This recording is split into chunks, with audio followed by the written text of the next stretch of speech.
Hello friends, welcome back to कुटियार studies. तो आज हम लोग एलिमेंट्री ग्राफ में केस फिफ्थ पढ़ने वाले हैं। तो केस फिफ्थ हमारा जो होने वाला है वो y is equal to x to the power n, हमें कोई ग्राफ गिवन हो, लेकिन इस बार जो हमारा n का वैल्यू होगा वो -2m होगा और हमारा जो m है यहाँ पे है वो एलिमेंट है किसी भी पॉजिटिव इंटीजर का। तो इस केस में जो हमारा ग्राफ मिलने वाला है वो किस प्रकार का ग्राफ, तो अगर यहाँ पे हम लोग m का वैल्यू 1 पुट करते हैं तो n का वैल्यू -2 मिलेगा। तो y का जो वैल्यू आ जाएगा यहाँ पे x टू दी पावर -2 यानी कि 1/x²। तो इस बार जो हमें ग्राफ मिलने वाला है वो फंक्शन हमारा क्या होगा, 1/x², 1/x, अगर 2 पुट करेंगे तो 1/x4, 3 पुट करने पे 1/x6, 4 पुट करने पे 1/x टू द पावर 8, कुछ इस प्रकार से हमें फंक्शन गिवन होगा। तो इस तरह के फंक्शन का ग्राफ हम लोग किस प्रकार से बनाएंगे, यहाँ पे ये हमारा y एक्सिस है एंड ये हमारा x एक्सिस है। तो इस प्रकार के फंक्शन का ग्राफ हम लोग बनाएंगे किस प्रकार से, अगर x का वैल्यू 1 पुट करते हैं तो y का वैल्यू यहाँ पे बनाता है, लेकिन x का वैल्यू 2 पुट करते हैं तो y का वैल्यू यहाँ पे आ जाएगा हमें 1/4।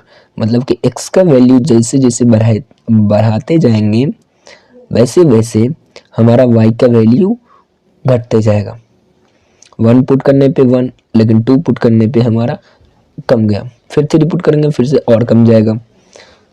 और यहाँ पे x का वैल्यू अगर हम निगेटिव भी पुट कर सकते हैं क्योंकि यहाँ पे स्क्वायर है, तो y का वैल्यू पॉजिटिव ही मिलेगा। निगेटिव भी पुट करेंगे x का वैल्यू तो y का वैल्यू पॉजिटिव मिलेगा, अगर पॉजिटिव पुट कर रहे हैं तो वो y का वैल्यू पॉजिटिव ही मिलेगा। तो जो ग्राफ बन जाएगा हमारा वो हमें सिंपल से बना सकते हैं। जो ग्राफ होगा वो कुछ इस प्रकार से होगा, ये सिर्फ y एक्सिस को अप्रोच करेगा। ये जो ग्राफ होगा वो सिर्फ y और x एक्सिस को अप्रोच करेगा, ना कि उसमें टच करेगा। तो कुछ इस प्रकार से ये लाइन सीधा आप लोग ड्रॉ कर लीजिएगा, ठीक है। तो हमारा कुछ इस प्रकार से ये ग्राफ बन जाएगा। तो केस फिफ्थ में हमारा ग्राफ यहाँ पे इस प्रकार से, जो कि x axis and y axis दोनों की ओर ये ग्राफ अप्रोच कर रहा है, ना कि उसे टच कर रहा है।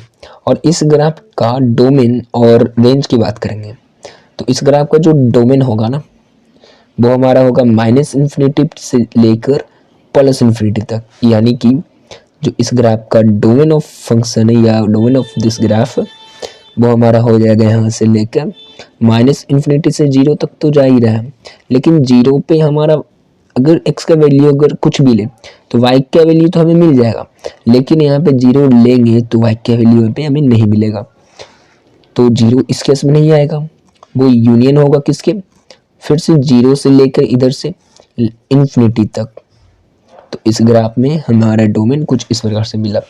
अगर इस ग्राफ का रेंज की बात करते हैं तो वो हमारा 0 से लेकर, लेकिन 0 हमें नहीं दे रहा, वो टोटली पॉजिटिव रियल नंबर की ओर हमें अप्रोच कर रहा है, मतलब टोटली पॉजिटिव रियल नंबर मिलेगा, ठीक है। अब मतलब कि टोटली करेंगे मतलब 0 से लेकर इन्फिनिटी तक और 0 पे क्लोज। रेंज इस फंक्शन का क्या मिलेगा, 0 पे ओपन और इन्फिनिटी पे भी ओपन होगा। 0 और ओपन पे इसका इन्फिनिटी पे इसका वैल्यू नहीं मिलेगा, लेकिन 0 और इन्फिनिटी के बीच में इसका वैल्यू मिलेगा। इस चीज़ को हम लोग कुछ इस प्रकार से भी लिख सकते हैं, जो ये हमारा डोमेन है उसको रियल नंबर में से सिर्फ 0 को हमें सब्ट्रैक्ट कर देना है। तो ये केस फिफ्थ का ग्राफ है। केस सिक्स्थ की ओर बढ़ते हैं हम लोग। तो केस सिक्स्थ में भी हमारा जो ग्राफ होने वाला है कुछ वैसा ही होने वाला है। उसमें बस हमारा था इवन फंक्शन का, इसमें हमारा और फंक्शन का ग्राफ होने वाला है, यानी कि y is equal to x to the power n given हो, लेकिन n एलिमेंट होगा इस बार -2m+1 का। तो हमारा जो ग्राफ मिलेगा इसमें, और फिर से n का वैल्यू वही होगा एलिमेंट ऑफ पॉजिटिव इंटीजर। तो इस केस में हमारा जो ग्राफ मिलने वाला है वो कैसा मिलेगा, y is equal to 1/x to the power 3, y is equal to 1/x to the power 5, 1/x to the power 7, कुछ इस तरह के फंक्शन का हमें ग्राफ बनाना है। तो इस तरह के फंक्शन के ग्राफ में ये हमारा y एक्सिस है एंड ये हमारा एक्स एक्सिस है। तो इधर वाला जो राइट साइड वाला ग्राफ था और ऊपर की ओर जो ग्राफ था वो तो वैसे ही रहेगा हमारा, जो ये ग्राफ था वो तो हमारा वैसे ही रहेगा, लेकिन जो इधर नीचे में हमारा ग्राफ इसमें मिलेगा क्योंकि इसमें पॉजिटिव नहीं मिलेगा। y का वैल्यू x का वैल्यू अगर -2 पुट करते हैं तो वो नेगेटिव की ओर चला गया। तो x का वैल्यू नेगेटिव पुट करने पे y का वैल्यू भी हमें नेगेटिव मिलेगा। तो ये ग्राफ हमारा कुछ ऐसा बन के निकलेगा।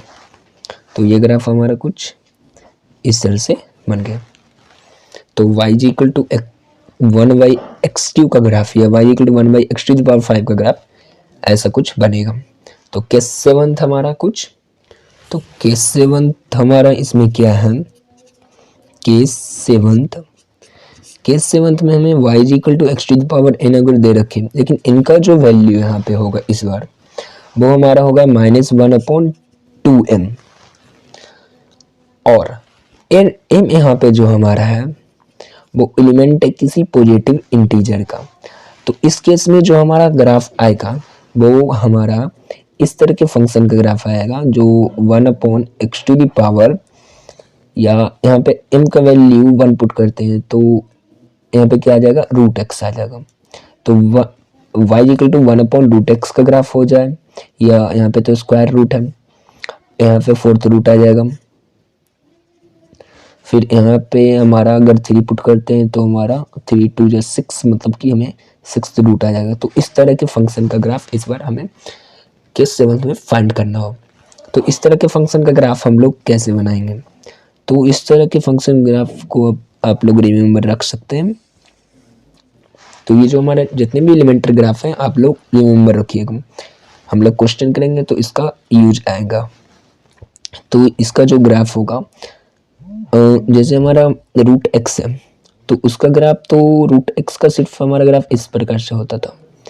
तो इसमें 1/√x है तो बस इसमें कुछ ज़्यादा अंतर नहीं पड़ेगा, बस हम लोग कुछ इस प्रकार से इसका ग्राफ बना सकते हैं।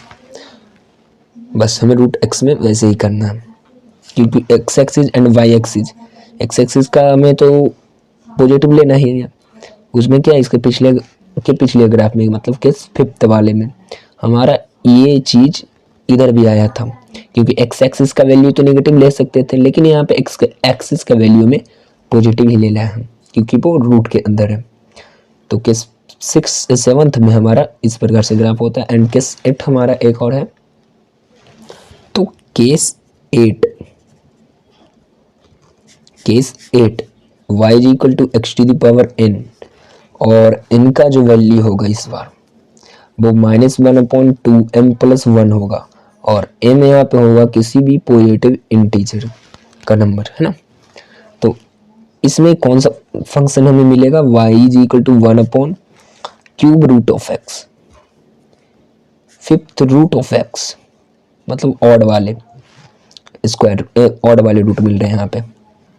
तो ऑड वाले रूट का ग्राफ तो आप लोगों को याद ही होगा, वो ऊपर और नीचे दोनों बनता था। तो इसमें भी वैसे ही बनेगा।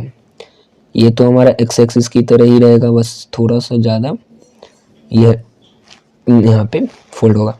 तो यहाँ पे तो ऊपर में वैसे ही बना स्क्वायर रूट की तरह, लेकिन जो नीचे में भी इसका ग्राफ आता है स्क्वायर क्यूब रूट में, क्योंकि x के वैल्यू में माइनस डालने पे हमें नेगेटिव वैल्यू भी दे देते हैं यहाँ पे। तो इसमें जो हमारा नीचे ग्राफ आएगा वो कुछ इस तरह का ग्राफ हमें मिलेगा।